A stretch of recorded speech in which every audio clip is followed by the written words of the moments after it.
चाहे वो लघु किसान हो, चाहे वो बच्चियों के लिए, बेटियों के लिए सैनिक स्कूल हो, चाहे वो वैक्सीन हो, चाहे वो मोबाइल फोन का जिसका पहले एक्सपोर्ट होता था अब इंपोर्ट होता था, अब एक्सपोर्ट किया जा रहा है। हर एक चीज में, चाहे वो टेक्नोलॉजी हो या कृषि हो, हर जगह आगे बढ़ने की बात कर रहे हैं। ठीक है, और सबसे जरूरी तस्वीरें हम शाजिया जी दिखा रहे हैं, एक बार जरा दिखा दें अपने दर्शकों को। तो हमने आपको आज तक इंडिया टुडे आर्काइव से 2020 तक की तस्वीरें दिखाई थी, अब उसमें 2021 की तस्वीर भी शामिल हो गई है। प्रधानमंत्री नरेंद्र मोदी लाल किले पर, उनका अंदाज आप अलग अलग हर बार देख रहे हैं, और आज भी मुझे लगता है लहरिया साफा है ये उनका, बसंती रंग का, जिसके साथ प्रधानमंत्री ने आज ये भाषण वहां पर दिया है। चलिए अपनी पूरी कीजिए बात, उसके बाद से जल्दी से गौरव वल्लभ जी के पास जाएंगे, फिर मुझे लगता है कि यहाँ पर थोड़ा मामला गर्म हो जाएगा। जल्दी से शाजिया जी। जी, जैसे मैं कह रही थी कि बेटियों पर खास तौर से ध्यान, जो हमारे खिलाड़ी हैं उन पर, युवा पीढ़ी पर ओवरऑल, और एक जो संदेश जाता है देश के लिए, पीढ़ी है ये, कैन डू, सबका साथ, सबका विकास, सबका विश्वास और सबका प्रयास। सिर्फ सरकार नहीं बल्कि सबको मिलजुल कर भारत देश को और आगे बढ़ाना, नई गति और नई रास्ते में लगाना। एक प्रधानमंत्री ने, बिल्कुल, और अंजना, एक नई ब्लूप्रिंट, एक नया नक्शा, टास्क दे दिया है देश को भी। बिल्कुल टास्क होना चाहिए, हम सबके लिए होना चाहिए। हम सब भारतीय, हम सब बराबर के स्टेक होल्डर्स, सबका प्रयास, भागीदार हैं, साझेदार हैं। प्रोफेसर साहब, प्रधानमंत्री के भाषण पर कितने खुश आप? जी, सबसे पहले तो सभी देशवासियों को 75वीं स्वाधीनता दिवस पर मेरा जय हिंद। अंजना जी, आज हम 74 साल हो गए हमको इंडिपेंडेंट हुए, और 74 साल में हमने बहुत कुछ पाया। सबसे पहले तो मैं ये कहना चाहता हूँ, ऐसा नहीं है कि किसी सरकार का कंट्रीब्यूशन बिल्कुल जीरो रहा है, मैं आज तक के मंच पर ये बोलना चाहता हूँ। पर मुख्य बिंदु क्या है अंजना जी? क्या सिर्फ एक दिन 15 अगस्त के दिन ही सबका साथ, सबका विश्वास, सबका विकास, सबका प्रयास, ये एक 15 अगस्त का ही नारा है कि ये 365 दिन रहेगा? क्योंकि बाकी दिनों में शमशान बनाम कब्रिस्तान की बात होती है, बाकी दिनों में लोग जंतर मंतर पे खड़े होके एक समुदाय के खिलाफ गलत बयान करते हैं, बाकी दिनों में हम देखते हैं कि किस तरह एक बेटी को केरोसिन डाल के जलाया जाता है, बाकी दिनों में हम देखते हैं कि सरकार आर्टिफिशियल इंटेलिजेंस और मशीन लर्निंग की बात करने की बजाय पेगासस स्पाईवेयर की बात करती है, बाकी दिनों में हम देखते हैं 364 दिनों में कि हमारे अन्नदाताओं को मवाली, पाकिस्तानी, खालिस्तानी का तमगा दिया जाता है, बाकी दिनों में हम देखते हैं कि एक अमुक राज्य की पुलिस दूसरे अमुक राज्य की पुलिस पर हमला कर देती है, सरकारें आपस में आक्रमण कर रही है। मुझे लगता है कि जो हमारे स्वतंत्रता सेनानी है, जो हमारे पूर्वज है, जिनकी बदौलत हमें ये स्वाधीनता मिली है, उनका इस तरह का विमर्श। एक सेकंड, शशि शेखर जी भी बोलेंगे, लेकिन सर उससे पहले जरा शशि जी सुना देते हैं। अमृत महोत्सव का ऐलान तो किया ही प्रधानमंत्री ने, उन्होंने बंटवारे पर भी आज खास बोला है, जरा सुनिए। बंटवारे से लेकर आत्मनिर्भर भारत क्या है, भारत की सोच, आने वाले युवा पीढ़ी के लिए रोड मैप, ये सब प्रधानमंत्री बोलते हुए। शशि जी एक कमेंट जल्दी से आपसे लेते हैं, क्योंकि बंटवारे से लेकर उन्होंने पोलियो वैक्सीन वर्सेस कोवैक्सीन, वो भी आज इस मंच से कहा है। प्रधानमंत्री की अंजना सबसे एक जो उनकी यूनिक क्वालिटी है वो ये है कि वो हमेशा फोकस्ड रहते हैं। तो उन्होंने इस 88 मिनट में अगर आप देखिए तो उन्होंने समाज के सारे वर्गों को छुआ, उन्होंने ओबीसी की बात की, उन्होंने महिलाओं की बात की, उन्होंने नौजवानों की बात की, उन्होंने रोजगार की बात की, उन्होंने सुरक्षा की बात की, उन्होंने आत्मनिर्भर भारत की बात की, सारी बातें उन्होंने कही। और उसमें वो कभी भी, चूंकि ये मौका डायरेक्ट अटैक करने का नहीं होता, लेकिन उन्होंने इशारों में ये भी कह दिया कि पोलियो वैक्सीन के लिए कितने साल लग गए थे, कितनी परेशानी हुई थी, हमने किस तरह से इसको ओवरकम किया, वैक्सीन बनाई। तो उनकी निगाहें, उनके निशाने उनके दिमाग में साफ होते हैं और उसको वो अदा करना जानते हैं। और ये 8वां भाषण उनका था लाल किले की प्राचीर से। मैंने आज एक उनकी, अगर 2014 के भाषण मुझे ठीक से याद है मेरी स्मृतियों में, तो मुझे लगता है वो उस समय 75वें साल की बात करते थे कि जब 75वां साल होगा तो हम यहाँ पहुंचेंगे। आज जब हम 74 साल पूरे कर चुके हैं और अमृत महोत्सव वर्ष शुरू हो चुका है, तो उन्होंने आज 100वें वर्ष की बात की, क्योंकि वो एक लक्ष्य की बात कर रहे थे। आने वाले 25 साल पर भी क्लेम कर दिया, आने वाले 25 साल की भी उन्होंने क्लेम कर दिया। और इसमें इसीलिए उन्होंने सबका प्रयास जोड़ दिया उसमें। और उनकी जो आखिरी लाइनें थी, जो कविता थी, वो कुछ राही मासूम जो कैफी आजमी की नज्म है, तुम बैठो, तुम उठो, तुम उठो, तुम सब उठो, कोई खिड़की इसी दीवार में खुल जाएगी। कुछ उसी अंदाज में उन्होंने दुनिया को बदलने का आह्वान किया। शारदा जी, बिल्कुल, अगले 25 साल पर भी क्लेम कर रहे हैं क्या? देखिए, अब हमेशा लक्ष्य होना चाहिए, और एक प्रधानमंत्री जो देश का होता है वो हमेशा आगे का सोचेगा। वो माजी में नहीं हमेशा ले जाएगा, वो मुस्तकबिल में भी ले जाएगा। तो जैसे कि कैफी आजमी का जिक्र किया शशि भाई साहब ने, मैंने मैथिली शरण जी शरण गुप्त जी का जिक्र किया कि भारतीय होकर आप निराशावाद में ना जाएं, आप आगे बढ़ें। लेकिन मुझे अफसोस के साथ कहना पड़ रहा है कि अमृत महोत्सव में भी कहीं ना कहीं विष आ ही गया, कहीं ना कहीं देश को नीचे दिखाने का मौका आ ही गया। और मेरे कांग्रेस भाई के जो प्रवक्ता हैं, मेरे भाई हैं, उन्होंने इतनी नकारात्मक बातें कही, बजाय ये सोचने के कि आज के दिन, कम से कम आज का दिन जो कि आज़ादी का दिन है, जो कि हमारी युवा पीढ़ी को सलाम करने का दिन है, जो कि हमारे खिलाड़ियों का और हमारी युवाओं का और हमारी बेटियों को सलाम करने का दिन है, उनको प्रोत्साहित करने का दिन है। आपकी स्मृति में 2014 को याद आता है शशि जी? एक चीज मुझे याद आती है, लाल किले से क्या बोला था 2014 को, जब मैं अलग थलग बैठी थी, एक बहुत अलग पार्टी से छोड़कर एक साल में मौन की उसमें थी, अवस्था में थी। उन्होंने लाल किले से बोला था 2014 में बेटियों के लिए, उन्होंने बेटियों के लिए बोला था कि बेटियों की कोई फिक्र नहीं करता, बेटों की सब बात करते हैं, हाँ। बेटों से नहीं पूछा जाता।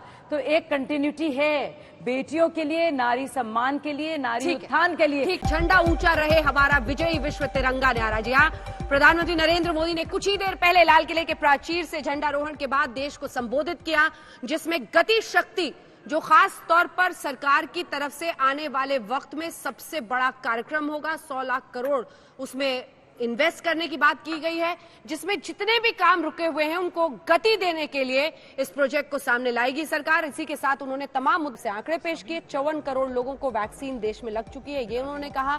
आने वाली पीढ़ियों को और तालियों के साथ वहां पर मौजूद ओलंपिक के पदक विजेताओं का देश को कहा हौसला बढ़ाने के लिए। विभाजन विभीषिका स्मृति दिवस के रूप में 14 अगस्त को मनाया जाएगा। प्रधानमंत्री ने आज कहा है, सबका साथ, सबका विकास, सबका विश्वास, सबका प्रयास इसमें जोड़ दिया गया है। कोरोना में जनसेवा के लिए डॉक्टर्स, वैज्ञानिक, वंदन के अधिकारी हैं। इससे पहले भी हेलीकॉप्टर से फूल उन पर बरसाए गए थे तमाम अस्पतालों में। आज यहां पर भी यही हुआ पदक विजेताओं पर। अब हमारे साथ केसी त्यागी जी भी, जेडीयू के वरिष्ठ नेता, यहां पर जुड़ गए हैं। लेकिन उससे पहले जरा आपको सुना देते हैं पीएम ने आज इस मंच से क्या से लेकर हर मुद्दे पर प्रधानमंत्री आज इस मंच से बोल रहे थे। उन्होंने गति शक्ति जो कार्यक्रम सरकार अपना लेकर आ रही है उसका जिक्र किया, लेकिन सबसे ज्यादा चर्चा शायद उस नारे की होगी जिसमें अब सबका प्रयास जुड़ गया है। क्यों गौरव जी? वो कह रही है कि आज ऐसे दिन तो अच्छी बातें बोली, अमृत में विष क्यों? देखिए, हम तो अमृत में अमृत जोड़ना चाहते हैं। हम तो ये पूछ रहे हैं कि भाई 7 महीने हो गए वैक्सीनेशन प्रोग्राम को चालू हुए, अभी तक देश में मात्र 9% लोगों को दोनों वैक्सीन लगी। अभी तक देश में मात्र 42 करोड़ लोगों को दोनों या एक वैक्सीन लगी। जब प्रधानमंत्री जी ने और सरकार ने ये प्रॉमिस किया था कि 190 करोड़, 54 करोड़ कह रहे हैं, नहीं 42 करोड़, क्योंकि पीएम और हेल्थ मिनिस्टर में सामंजस्य नहीं है। नए हेल्थ मिनिस्टर से शायद प्रधानमंत्री जी बातचीत नहीं करते होंगे, तो हेल्थ मिनिस्टर का बुलेटिन में 42 करोड़ है। प्रधानमंत्री जी ने जो भी कहा, तो मैं एक की बात मान सकता हूं। आज मान लो प्रधानमंत्री जी की बात मान लेते हैं, क्योंकि हेल्थ मिनिस्टर गलत होंगे जैसे पुराने वाले थे। अगर हम ये भी मान लें तो मात्र 9% लोगों को दोनों वैक्सीन लगी। अब मुझे ये बताइए, मेरा एक मूल सवाल है, सबका साथ होना चाहिए, सबका विकास होना चाहिए, सबका विश्वास होना चाहिए, प्रयास होना चाहिए, कयास होना चाहिए, सब कुछ होना चाहिए। पर क्या ये सिर्फ 15 अगस्त के दिन का ही नारा है? बाकी दिनों में जब एक बेटी को केरोसिन डाल के रात को जलाया जाता है, जब सबका विकास, विश्वास, प्रयास, कयास क्यों नहीं होता? जब दिल्ली में 9 साल की दलित बच्ची के साथ दरिंदगी होती है तो विकास, प्रयास, साथ, कयास क्यों नहीं होता है? जब बेरोजगारी की दर देश में 9%, 10%, 11% हो जाती है तो विकास, विश्वास, कयास, प्रयास क्यों नहीं होता है? समस्या ये नहीं है। आज अच्छा दिन है, मैं आज तूतू मैमे की डिबेट भी नहीं करना चाहता। मैं तो सबको, और मैंने अपना ओपनिंग रिमार्क की अंजना जी ये दिया था कि मैं ये मानता हूं कि 74 साल में देश ने बहुत कुछ पाया है। है, मैं ये मानता हूं। मैं हर सरकार के कंट्रीब्यूशन उसमें है, मैं ये भी नहीं कहता कि किसी सरकार ऐसी आई जिसने कुछ नहीं किया, पर कुछ सरकारें ऐसी आई जिन्होंने पुरानी जो लाइन थी उसको अपना समय उस लाइन को मिटाने में काम में ले लिया, अपना समय दूसरी लाइन खींचने में नहीं लिया। कुछ सरकारें ऐसी आई जिन्होंने सिर्फ नारे दिए, जिन्होंने सिर्फ 15 अगस्त के दिन एक मॉडल प्रस्तुत किया। आज मैं पूछता हूं 100 लाख करोड़ की बात हुई एम्प्लॉयमेंट के लिए, कितने वर्ष में होगा? ऐसी की ऐसी योजना 2 वर्ष पूर्व बजट में आई थी कि 100 लाख करोड़ का इंफ्रास्ट्रक्चर में इन्वेस्टमेंट होगा। के दौर एक मिनट, वो पूरा कर ले, मैं आऊंगी आपके पास, मैं लूंगी जवाब। मैं आपके बीच में वादा करता हूं बिल्कुल नहीं बोलूंगा। आप बहुत लंबा बोल रहे हैं। 100 लाख करोड़ की जब बात की प्रधानमंत्री जी ने, तो कितने सालों में ये एग्जीक्यूट होगा? 100 लाख करोड़ कहां से आएंगे? उसका सोर्स क्या है? देखिए आप क्या है कि गोल पोस्ट चेंज करते रहते हैं। अभी इंफ्रास्ट्रक्चर 100 लाख करोड़, एम्प्लॉयमेंट 100 लाख करोड़, सबका प्रयास सबका कयास, फिर उसके बाद आप एम्प्लॉयमेंट। मेरा सवाल ये है कि प्रधानमंत्री जी ने बोला देश के लिए आज गौरव का दिन है, देश के लिए गर्व करने का दिन है, और गौरव जी को भी बहुत गौरव हो रहा है। जी मुझे गौरव है, आज के दिन मुझे भी गौरव है। केसी त्यागी जी एक बार बोले, ठीक है, केसी त्यागी जी एक बार बोले। केसी त्यागी जी, क्यों लकीर मिटी है या लकीर लंबी हुई है? अंजना जी, मैं आज के दिन बिल्कुल भी नकारात्मक होने का प्रयास नहीं करूंगा। बहुत अच्छी बात। महात्मा आप तो वैसे ही गठबंधन में है। उसका भी मेरे पे कोई ज्यादा बंधन नहीं रहता, आपको मेरे बारे में जानकारी है। महात्मा गांधी के नेतृत्व में और हजारों लाखों जो दीवाने थे आजादी के, उनके बलिदानों से ये आज का दिन हमको देखने को मिला है। और आजादी के आंदोलन की जो विरासत है वही हमारी विचारधारा है, वही हमारा लक्ष्य है, वही हमारी प्राप्ति है। और उसमें एक विचारधारा निकली थी साझी संस्कृति की। गांधी जी ने हिंदू, मुस्लिम, सिख, ईसाई सबको इकट्ठे करके कई प्रसंग रोचक बहस में लंबी करना नहीं चाहता। शुरुआती दिनों में कांग्रेस पार्टी कोई आमजन की पार्टी नहीं थी। गांधी जी ने उसको आमजन से जोड़ा, उसको दलितों से जोड़ा, उसको माइनॉरिटी के मुसलमान लोगों से जोड़ा, और गांधी जिन्ना से भी लड़े इसी बात के लिए कि ये मुल्क सबका है। मेरे को अपने इलाकों की याद है कि जब बंटवारा हो रहा था, जिसका जिक्र कल किया गया है, तो वो विभीषिका भी हमको बहुत तकलीफ देने वाली थी। लेकिन हमारे इलाकों में जो सिर पे पुटलिया बम होने का नाम नहीं लेता, जब आंकड़े देखते हैं हम इसके कोरोना पीरियड के भी, तो ऐसी बहुत रिपोर्ट आई है कि जो रईस लोग हैं, जो पूंजीपति लोग हैं, जो धनाढ़ लोग हैं, उनके एसेट्स और बढ़े हैं। वो खाई नहीं मिले। और जो गरीब गुरबा लोग हैं, एक तो उनके रोजगार कम हुए, और उसके बावजूद जो गरीबी थी उसकी सीमा रेखा से वो बाहर निकलने का प्रयास करने के बावजूद भी असफल। ठीक है शाहजहा जी, अब आप जरा बताइए। नहीं, उन्होंने जो किसानों की भी बताई कि उपलब्धि, और जो फसल में रिकॉर्ड उत्पादन हो रहा है, हम आत्मनिर्भर बन रहे हैं, तो ये सब 7 साल में तो होने गया या 7 ही साल में सब? नहीं, आप अगर देखेंगे तो इसी साल में एक रिकॉर्ड प्रोडक्शन हुआ है, और वही जिस एमएसपी की बात की जाती है, आप देखेंगे 163 बल्कि 38 लाख मेट्रिक टन्स की का उत्पादन हुआ है, और सबसे ज्यादा बिक्री हुई है। 23 करोड़ जो है राशि डायरेक्टली 9 लाख किसानों के खाते में गई है। अपने आप में बहुत बड़ी एक उपलब्धि है। तो ये सिर्फ मैं पंजाब की बात कर रही हूँ। गौरव जी, लेकिन अगर आप 44 खाते जनधन में देखेंगे, उन्हीं गरीबों की बात जिनकी बात हमारे भाई, बड़े भाई कर रहे थे, अगर आप देखेंगे कि 88 करोड़ लोग जो हैं घर बैठे बेरोजगारी के दौरान, क्योंकि लॉकडाउन था, वैश्विक महामारी थी, अच्छे पीडीएस के चलते, सेंटर और स्टेट के राशन के सिस्टम के चलते उन्हें घर बैठे खाना मिल रहा है। भुखमरी से एक भी मौत नहीं हुई इतने बुरे काल में। तो अपने आप में बहुत बड़ी बात है। मैं ये कहती हूँ कि हमेशा हम लोग आगे बढ़ने की सोचें, अपनी लकीर को बड़ा करें, और अगर हम छोटी छोटी बात पर हमेशा खींचेंगे, घसीटेंगे, अपने को पीछे लाएंगे, तो क्या फर्क हो जाएगा? प्रोफेसर मुझे लगता है सबको मिलकर काम करना होगा। अब सीधा डायरेक्ट बेनिफिट ट्रांसफर, सीधा पैसा जा रहा है खाते में। हुआ नहीं, फर्जी वाड़े गए, बिचौलिए गए, मिडिल मैन गए, ये कभी हुआ नहीं है। आप सड़कों को देखिए, आप हाईवेज को देखिए, रिकॉर्ड है। आप अगर किलोमीटरेज में अगर आप देखेंगे, ऐसा कभी हुआ नहीं। ये न्यू डील है। आपको याद होगा कि अमेरिका में क्या हुआ जब ग्रेट डिप्रेशन हुआ, जो कि हम देख रहे हैं।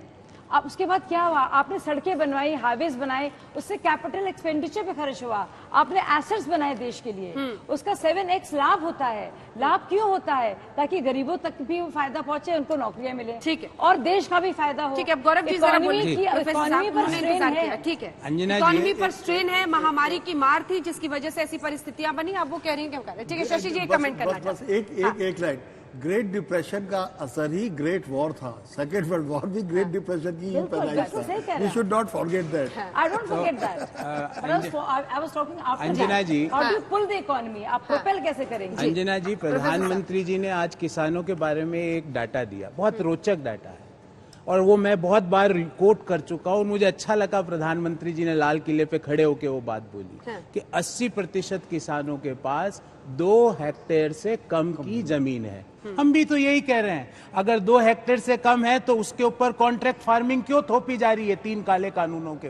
अगर 2, प्लीज मैम, ठीक है, वो पूरा कर ले, वो पूरा कर ले प्लीज। मैं तो आपके बीच में कभी नहीं बोलूंगा, मैं वादा करता हूँ, ना केवल आज 365 दिन नहीं बोलिए भाई, सब तो सही चाहती हूँ, क्योंकि अगर गलत होगा तो मैं आपको रोकूंगी। 80% जब किसानों के पास 2 हेक्टेयर से कम की जमीन है तो उनको कॉन्ट्रैक्ट फार्मिंग में क्यों धकेला जा रहा है? क्या आज, मुझे तो उम्मीद थी प्रधानमंत्री जी लाल किले पे खड़े होकर बोलेंगे कि मैं एमएसपी का लीगल राइट देने का वादा करता हूं, इसके बाबत कानून अगले और अभी ऑर्डिनेंस आज ही लेके आ जाऊंगा, क्योंकि हमारे देश में तो कानून संसद से तो बनते नहीं, आजकल ऑर्डिनेंस से बनते हैं, शाम को मिल जाता कानून। मुझे तो ये उम्मीद थी जब प्रधानमंत्री जी पढ़े लिखे, आपने बात कह दी, कॉन्ट्रैक्ट फार्मिंग 1955 से पंजाब में है। आप जिस कानून के खिलाफ अभी आपको खत्म करना है, कृषि कानून पर एक रिबटल देना चाह रही हूं। कृषि कानून की बात कर रही हूँ, पंजाब में कॉन्ट्रैक्ट फार्मिंग है, बल्कि उसको बदलकर जो नया कानून है वो किसानों को जेल नहीं भेज रहा है। आप उस कानून के खिलाफ काम कर रहे हैं,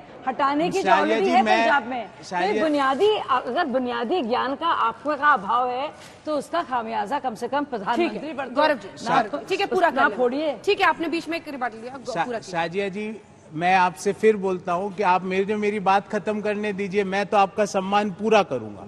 मैं आपको मैं आपको नहीं, मैं सभी अन्नदाताओं की तरफ से बोलना चाहता हूं कि क्या एमएसपी का लीगल राइट की बात लाल किले की प्राचीर से प्रधानमंत्री जी घोषित नहीं कर सकते?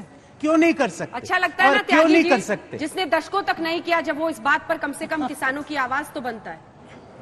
जिन्होंने दशकों तक नहीं किया एमएसपी की गारंटी, छोटा सा जवाब। देखिए, ये प्रिय विषय है आपका, बहुत ही दर्दनाक विषय है और ये कोई कृषि कानूनों तक संबंधित नहीं है।